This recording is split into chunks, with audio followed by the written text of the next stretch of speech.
ayaw niya tayong mapahamak or maperish sa impyerno. Impyerno kasi yun, ma'am. Bakit tayo mapapahamak? Gawa ng, may kilala ka ba, ma'am, na walang kasalanan? Wala, lahat tayo meron.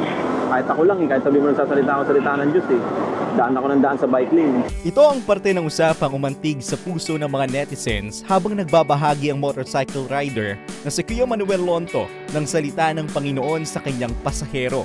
Ang misyon ni Kuya Manuel, hindi lamang maihatid ang kanyang pasahero sa drop-off point, ngunit ang mabahagian din sila ng magandang balita ng kaligtasan mula sa Panginoon. May 2023 nang magsimula si Kuya Manuel o Kuya Man TV sa social media na maging isang motorcycle app rider.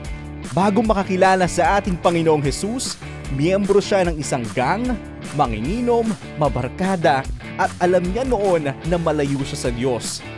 Pero dahil sa kanyang kaibigan na walang tigil na nagbahagi sa kanya ng gospel, kaya niya nakilala ang Diyos. At August 2023, nang simulan niya ang pag-share ng gospel sa kanyang mga pasahero.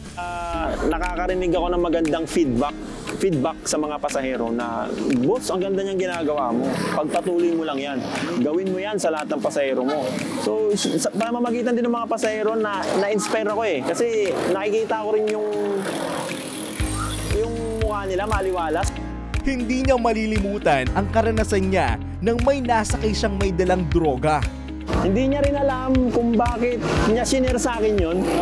Parang magaan lang yung loob niya, sabi niya sa akin na hindi ko rin alam, boss, kung bakit ko sinare sa'yo. Pero parang nakikita ko sa'yo na okay ka, na pwede ako mag-open up sa'yo. Ito, hindi pa ako nagsishare ng Bible verse Nung in-open niya, sabi ko, boss, ba't tin-open mo naman sa akin yan? Sabi ko, kung daling kita sa ganito, tatalon na lang daw siya.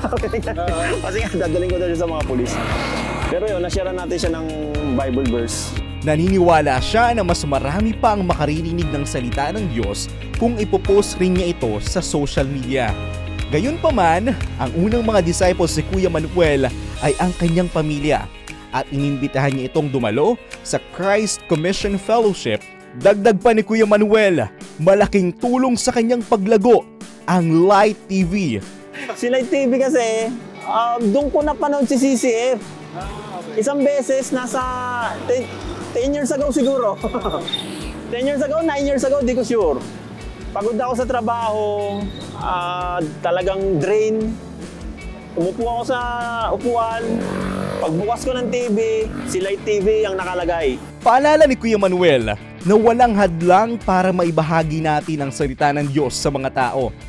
Ayon sa salita ng Diyos sa Mateo Kapitulo 9, versikulo 37 hanggang 38, kaya't sinabi niya sa kanyang mga alagad, napakaraming aanihin, ngunit kakaunti ang mag-aani. Idalangin ninyo sa may-ari ng aanihin na magdala ng mga mag-aani. Isaiah Mirapuentes, Newslight.